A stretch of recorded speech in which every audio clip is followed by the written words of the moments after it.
بسم الله الرحمن الرحيم. اهلا وسهلا بكم. طبعا شفتوا امبارح ماتش السيتي ارسنال 4-1 للسيتي، وكان في عتاوله في المباراه امبارح. ارسنال كان خايف اصلا منذ بدايه المباراه، لكن الموضوع مختلف لما تلاعب صاحب البطوله ريال مدريد في اوروبا. محليا السيتي قوي جدا في انجلترا، هو بطل انجلترا، لكن اوروبيا انت هتلاعب صاحب البطوله نفسها هو ريال مدريد، شخصيه البطل. دي ان ايه البطوله دي؟ ما اظنش انك هتتغلب على ريال مدريد. نقطه ضعف السيتي هي الهجمه المرتده، ونقطه قوه ريال مدريد هي الهجمه المرتده.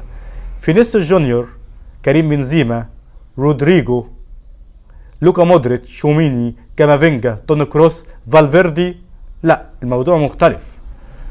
صاحب اقوى خط نص هو ريال مدريد، وطول ما عندك خط نص قوي هتعرف تفوز في اي مباراة. ريال مدريد غير في دوري ابطال اوروبا، غير في دوري ابطال اوروبا. السيتي قوي جدا، اي نعم هو السيتي كان السنة اللي فاتت اقوى من البطولة دي، اقوى من السنة دي عفوا، لكن السنة دي كان ينقصها هالاند الهجام الهداف. بس سهل قوي انك تعرف تمسك هالاند.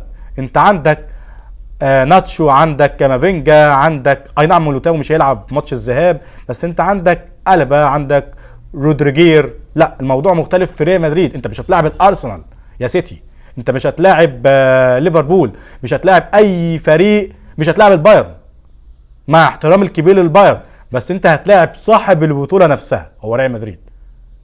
ريال مدريد غير في دوري ابطال اوروبا، صاحب البطولة نفسها.